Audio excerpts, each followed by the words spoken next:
नज़र से नज़रिए का, स्पर्श से नियत का, भाषा से भाव का, बहस से ज्ञान का और व्यवहार से संस्कार का पता चल जाता है। नमस्कार, मैं हूं कमल श्रीमाली। आप सभी का बहुत बहुत स्वागत आपके अपने चैनल में। और हमारे जीवन को सबसे अधिक प्रभावित करने वाले बृहस्पति के कर्क राशि में वक्री काल के इस विशेष विश्लेषण एपिसोड में, यह एपिसोड आपकी राशि, नाम राशि अर्थात मून साइन पर आधारित है। जीवन के महत्वपूर्ण विषयों पर बृहस्पति देव का अधिकार है, जैसे शिक्षा, विवाह, संतान, धर्म, धन, परोपकार। जीवन के इन पक्षों से संतुष्ट व्यक्ति निस्संदेह भाग्यशाली होता है, भाग्यशाली माना जाता है। एक महत्वपूर्ण ग्रंथ के श्लोक में वर्णित है कि ब्रह्मा जी ने कष्ट और दुख के भवसागर को पार करने के लिए बृहस्पति और शुक्र नामक दो चप्पू बनाए, और इनकी सहायता से व्यक्ति दोष रूपी समुद्र को पार करके दूसरे किनारे पहुंच सकता है, जहां शुभ कर्म है। अतः सात्विक गुणों के प्रदाता बृहस्पति देव ही हैं।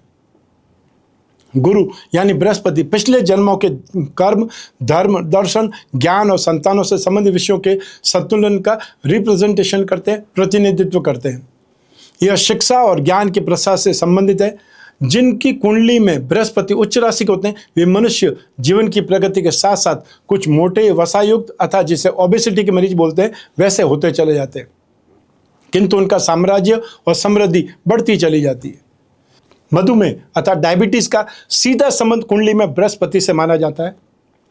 पारंपरिक हिंदू ज्योतिष के अनुसार बृहस्पति की पूजा आराधना पेट को प्रभावित करने वाली बीमारियों से छुटकारा दिला सकती है, राहत दिला सकती है तथा पापों का नाश कर सकती है। कर्क राशि में बृहस्पति उच्च के तो मकर राशि में बृहस्पति नीच राशि के माने जाते हैं। गुरु ग्रह धनु और मीन राशि के स्वामी है। सूर्य, चंद्रमा और मंगल के साथ में इनकी मित्रता है, तो शुक्र और बुध के साथ में ये शत्रुवत संबंध रखते हैं। राहु, केतु और शनि के साथ में इनका संबंध न्यूट्रल है, तटस्थ है। वैदिक ज्योतिष के अनुसार व्यक्ति के जीवन में विभिन्न क्षेत्रों का रिप्रेजेंटेशन, विभिन्न क्षेत्रों का प्रतिनिधित्व 12 भाव करते हैं, और ग्रहों की चाल और स्थिति को गोचर के रूप में जाना जाता है। ज्योतिषीय मतानुसार बृहस्पति अपने राशि से 5वें, 7वें और 9वें भाव के समय जिन भावों की ओर दृष्टिपात करते हैं, जिन भावों पर दृष्टिपात करते हैं अर्थात दृष्टि देते हैं, उन पर अमृत तुल्य कृपा प्रदान करते हैं, जिससे आपके जीवन में सुख, समृद्धि और शुभता का आगमन होता है। अब यही देवगुरु बृहस्पति 11 नवंबर 2025 को रात 10:11 पर कर्क राशि में वक्री होंगे और वक्र गति से चलते हुए 5 दिसंबर 2025 को मिथुन राशि में प्रवेश कर जाएंगे, और 11 मार्च 2026 को प्रातः 8:58 पर पुनः मिथुन राशि में 120 दिन के बाद में मार्गी होंगे।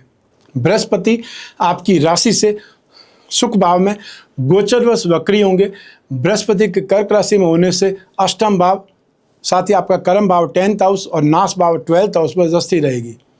बृहस्पति के राशि में इस गति परिवर्तन से आपका कैरियर और फाइनेंस के क्षेत्र में अच्छा फल मिल सकता है, लेकिन मन में अशांति बनी रहेगी। नेम फेम में लॉस हो सकता है, अपयश, बदनामी होना संभव है। शत्रुओं की वृद्धि के कारण कुछ कष्ट हो सकता है और कई बार स्थान छोड़ करके जाना पड़ सकता है, लेकिन माता का सुख और जमीन जायदाद आप पाएंगे। धन संपत्ति और घर परिवार के सुख में वृद्धि होगी। शिक्षा में सफलता मिलेगी स्टूडेंट्स को, और परीक्षाओं में भी सफलता मिलने की प्रबल संभावना है। स्टूडेंट्स खुद को इवेंट मैनेजमेंट से व्यस्त पा सकते हैं या शैक्षिक यात्राएं कर सकते हैं। संतान से कुछ मतभेद रहेगा और सरकार की ओर से तरह तरह का भय बना रह सकता है। आपको बृहस्पति के उपाय जरूर राहत प्रदान करेंगे, और बृहस्पति के उपाय इस एपिसोड के अंत में है। तो आइए अब बात करते हैं बृहस्पति के दृष्टि फल की। बृहस्पति 2 विशेष दृष्टियां हैं अपनी राशि में, जहां वो बृहस्पति स्थित है वहां से 5वें भाव पर, और साथ ही सेकंड है राशि से 7वें भाव पर, थर्ड है बृहस्पति की राशि से 9th हाउस में भाग्य भाव पर। तो इन दृष्टियों का क्या फल मिलेगा वो भी आपको विश्लेषण कर रहा हूँ। बृहस्पति की 5वीं दृष्टि से आयु की रक्षा होगी।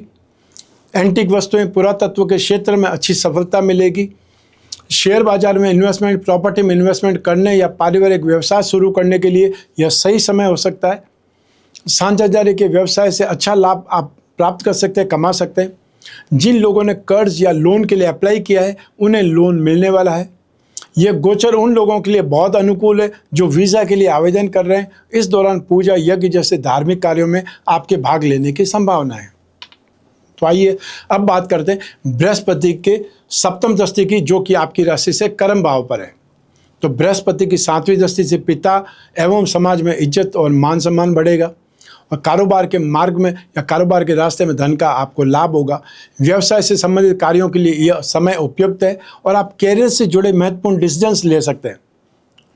अनुभवी जो स्टाफ है उनको अपने सीनियर से एक प्रकार से एक्स्ट्रा जिम्मेदारी मिल सकती है, जो आपके तनाव को बढ़ा देगी। और वे लोग जो अपनी जॉब को स्विच करने की प्लानिंग कर रहे हैं, उन्हें 11 मार्च 2026 के बाद ही सफलता की संभावना है। तो आइए अब बात करते हैं बृहस्पति की 9वीं दृष्टि, जो कि आपकी राशि से 12th हाउस पर है, जिसको नाश भाव कहा जाता है, खर्च भाव कहा जाता है। तो बृहस्पति की 9वीं दृष्टि से खर्चे भी विशेष रूप से करेंगे। स्वास्थ्य के क्षेत्र में आप दुर्घटना के कारण चोटिल हो सकते हैं या आग से झुलस सकते हैं, लेकिन आउटसाइड रिसोर्सेज से फाइनेंशियल गेन आप पाएंगे। प्यार और रिश्तों के लिए एक अच्छा समय हो सकता है, और इस गोचर के बीच में शादी का प्रस्ताव मिल सकता है। जो लोग अविवाहित हैं, जो लोग सिंगल हैं, और जो लोग सिंगल हैं, वे एक नई दोस्ती में प्रवेश कर सकते हैं, नई रिलेशनशिप में प्रवेश कर सकते हैं। आपका अपने बच्चों के साथ में झगड़ा हो सकता है। महिलाओं को इस दौरान अपने पिता और ससुराल पक्ष के लोगों के साथ में संबंधों में बहुत अधिक सावधान रहना होगा। जो विवाहित लोग हैं इस गोचर में प्रसन्न रहेंगे। बृहस्पति किसी गोचर में वाहन दुर्घटना का योग संभव है, संभावना है। जुए सट्टे से नुकसान या फिर डिपार्टमेंटल कोई इंस्पेक्शन या जांच पड़ताल, विजिलेंस, वो सब आपके खिलाफ संभव है, या फिर आप मुकदमों में उलझ सकते हैं। आइए अब बात करें बृहस्पति ग्रह की शांति के उपाय के बारे में। डायबिटीज़ अर्थात मधुमेह का सीधा संबंध कुंडली में बृहस्पति से माना जाता है। बृहस्पति की पूजा आराधना आपके पेट को प्रभावित करने वाली बीमारियों से राहत दिलवा सकती है, और अगर आप गुरु के दुष्प्रभाव से पीड़ित हैं तो इन उपायों को अपनाना चाहिए। सबसे पहले 10 अवतार विष्णु कवच धारण करें, और जो सामर्थ्यवान है इसके साथ में ही लक्ष्मी नारायण कवच भी धारण कर सकते हैं, तो इसका इम्पैक्ट बहुत शानदार हो जाएगा। बृहस्पति ग्रह का पिरामिड या फिर नवग्रह दोष निवारक पिरामिड अपने बेडरूम में रखना चाहिए जहां आप सोते हैं, क्योंकि ये एक प्रकार से आपको थेरेपी देने का काम करेगा और आपकी माइंड बॉडी सोल को ट्यून अप करेगा। अर्थात आप अपने जीवन में सफलता के लिए जो संतुष्टि चाहते हैं अपने घर में, वो आपको मिलेगी। विष्णु प्रतिमा घर की पूजा में स्थापित करते नित्य उस पर अभिषेक करें, और अभिषेक करते समय ओम नमो भगवते वासुदेवाय इस मंत्र का मन ही मन उच्चारण करते रहें।